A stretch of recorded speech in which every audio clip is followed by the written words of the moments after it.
With Path of Exile 2's first economy reset scheduled to arrive in early April, I wanted to just discuss my experience with the game so far. Now I do want to preface that I haven't played any other ARPGs before, and Path of Exile 2 was a fresh and fantastic experience that made me sink over 800 hours in around 2.5 months.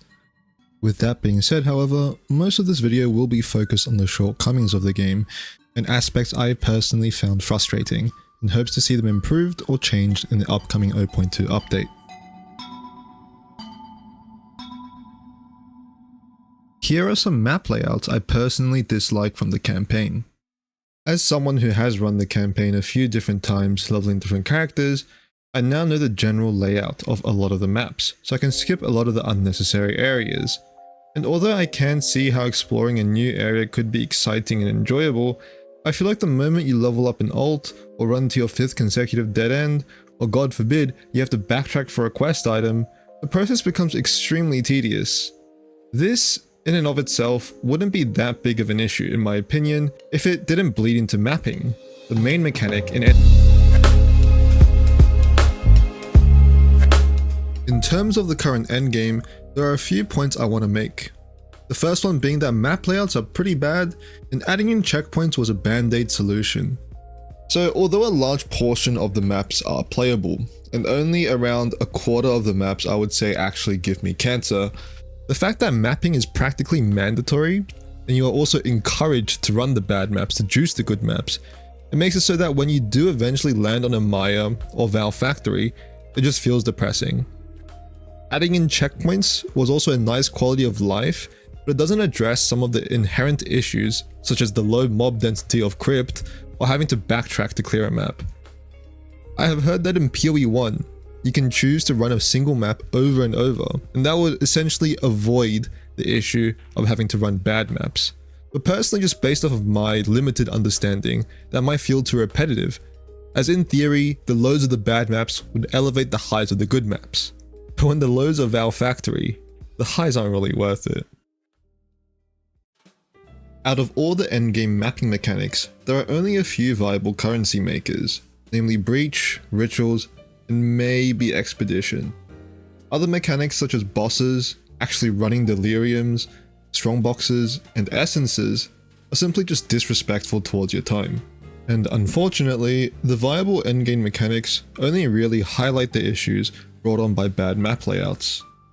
Breaches arguably suffer the most, with maps like Crypt spawning too few monsters, while others have disconnected layouts that make reaching breach mobs a challenge to begin with.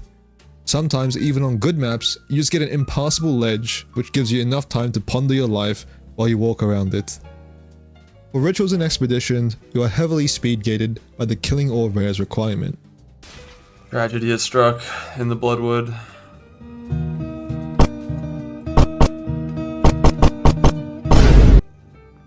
Like, yeah, I don't know, man.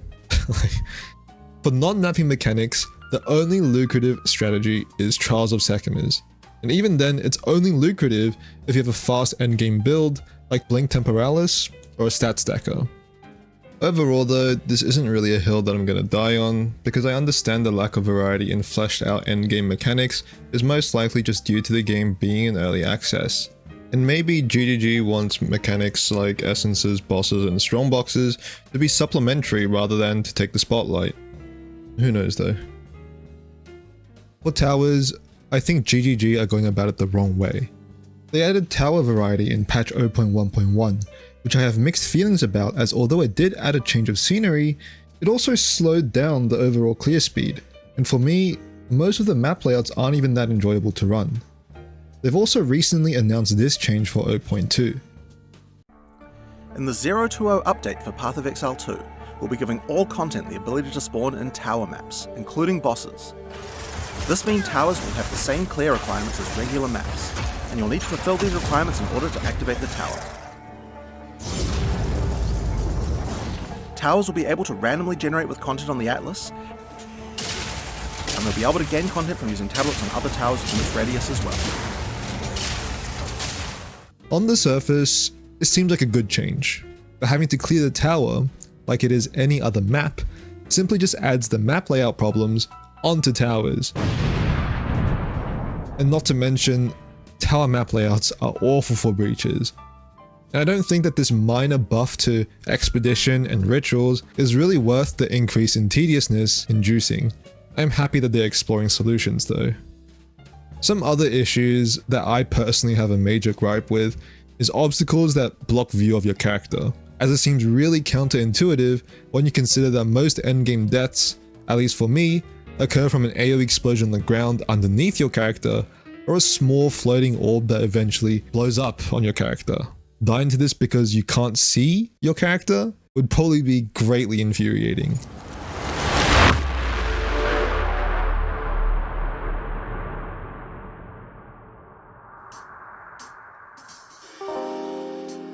There's an ongoing complaint about build diversity, but I would argue that that isn't really the core problem. We have tons of really cool builds and concepts, some of which are showcased on Path of Exile's Twitter account, and others are streamer builds like Jung Rowan's Metronome build. And there are plenty more that I'm not going to mention because that would simply take way too long.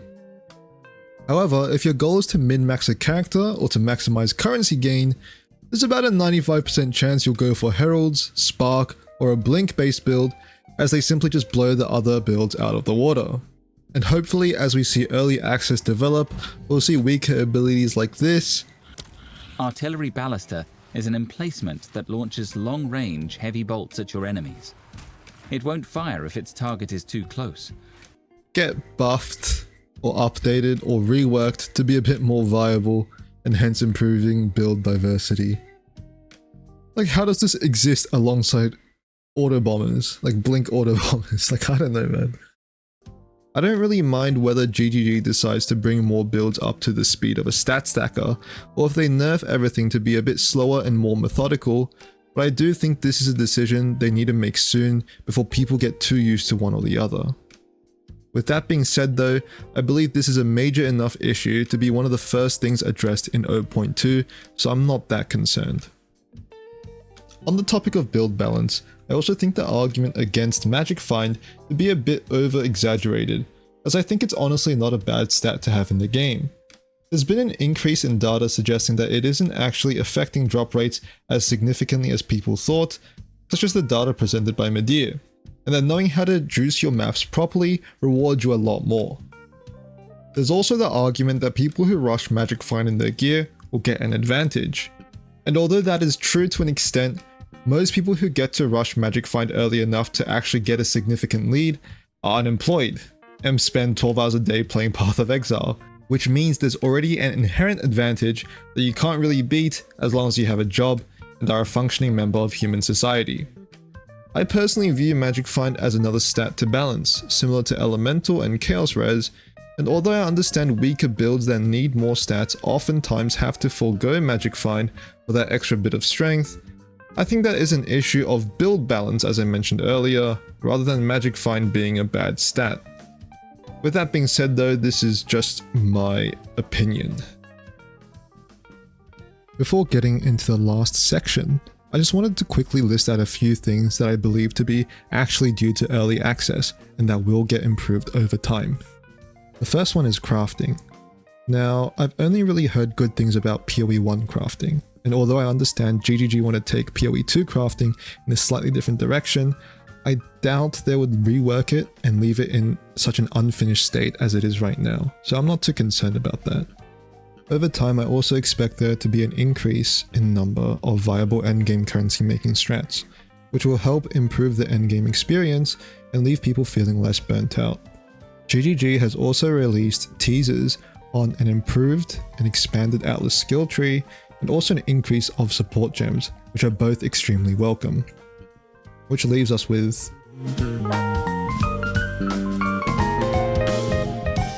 the amount of clicking you have to do in this game is really high, which means the downtime between maps is also extremely high. The strategy I see employed the most, and I believe to be the most efficient, is to just have or buy a bunch of stash tabs and dump everything in, but that unfortunately leads to the chore part of the game, where you would first juice everything, and then craft everything, and then sell everything in bulk to clear out the tabs, and then you can start mapping. This in itself takes approximately 1 to 2 hours, or maybe even longer, which only gets worse when you are rate limited. I've heard that in PoE 1, the reforging bench is instead a vendor where you just toss everything in and everything in the vendor tab gets reforged. And I really hope they add more systems like this into PoE 2 to make the downtime just less. I also have a relatively weak CPU, and it is what it is. But the Delhi fog makes my mapping experience genuinely miserable, especially when my builds weren't as strong. As of now, with an effective health pool of 15,000, it doesn't matter as much. But when I was playing a Deadeye, running around with 2k HP and 15 FPS, and then dying on a juiced map because I couldn't react to something, it was infuriating. I'm not sure if this is poor optimization on GGG's end, but regardless, I don't know why I'm being punished for juicing my maps to the fullest, with an uglier map with worse color palette and an obnoxious fog that sometimes blocks my vision.